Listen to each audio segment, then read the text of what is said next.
Morning guys, welcome to this devotional. We're going to be reading from 1 Samuel chapter 17 from verse 31.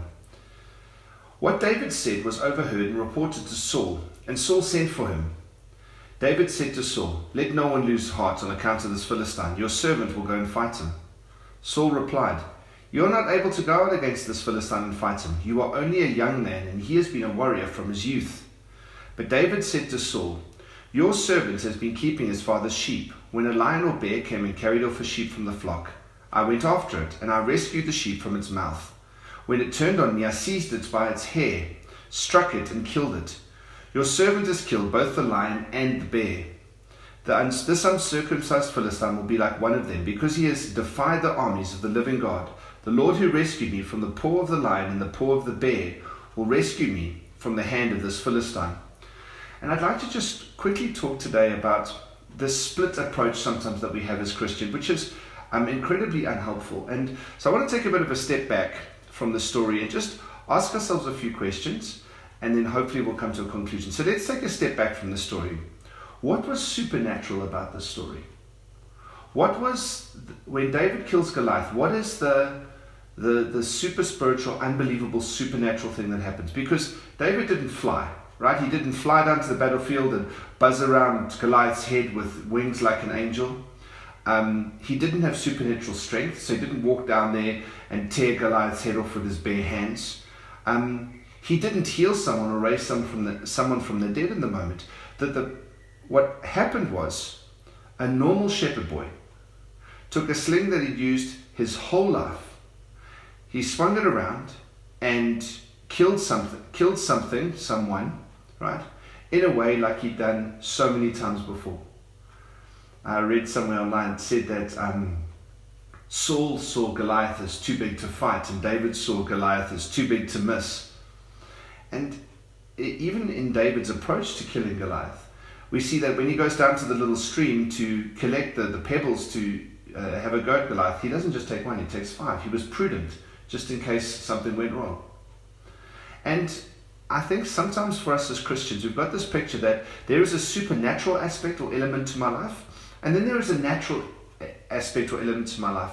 And so what I do is I live my life, I just tick along. I kind of go through my life, but one day there's going to be that moment where, almost like Superman, I've got to whip off my normal clothes and then become this Christian. I've got to whip it off and become Superman in the moment.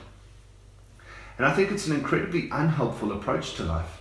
Listen to this, what Jesus says in Luke chapter 14, from verse 31. Jesus says, "Suppose a king is about to go to war against another king. Won't he first sit down and consider whether he is able with 10,000 men to oppose the one coming against him with 20,000? If he's not able, he will send a delegation while the other is still a long way off and will ask for terms of peace. In the same way, those of you who do not give up everything you have cannot be my disciples. Salt is good, but if it loses its saltiness, how can it be made salty again? If it is fit neither for the soil nor for the manure pile, it is just thrown out. He who has ears, let him hear." And here's the thing that I think we can learn from the story with David. Over the next few days, well, hopefully this becomes a pattern for our lives, but can I encourage you over the next few days, can I ask you to start looking at our lives and almost like that king who counts the cost, looks at the men that he has, and then works out, can he do what he's meant to do? That's what Jesus is saying.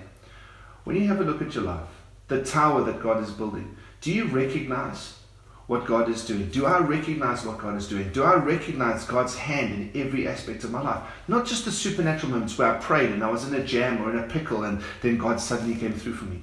But what about God is at work. He's given me He's given me kids if I've got kids. If I'm married, He's given me a wife. He's given me a job.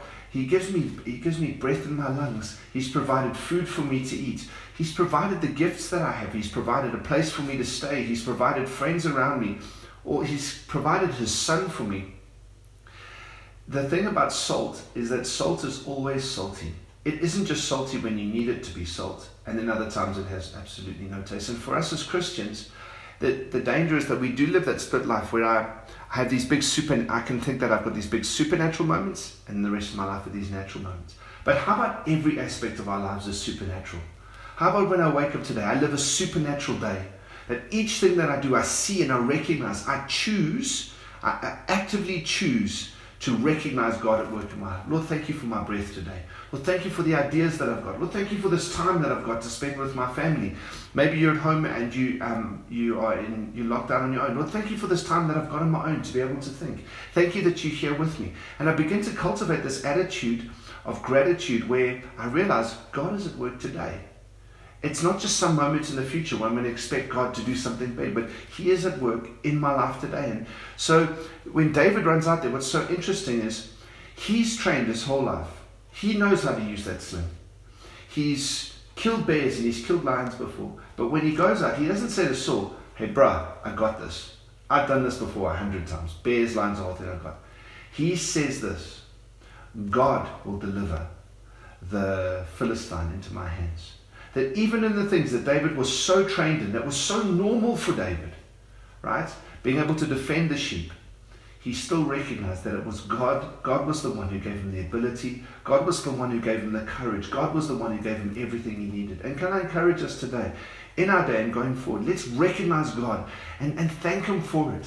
And be able to look at our day and go, you know what? God is going to be the one who's going to give me everything I need to get through today strong and get through today being able to help others and to be able to rescue others. I love what David says there at the beginning when he goes to chat to Saul. He doesn't try to justify himself and go, hey, he says, let no one lose heart on account of this Philistine. Your servant will go and fight him. And can I say this? When I look around South Africa at the moment, when I look around my family at the moment and the people, the spheres of influence I've got, I would love to be able to look and say, let no one lose heart on account of what's happening in the country at the moment. Let no one lose heart on account of the financial situation, coronavirus, lockdown, social, all this stuff. Let no one lose heart because your servant will go and fight it in God's name. Have a wonderful day.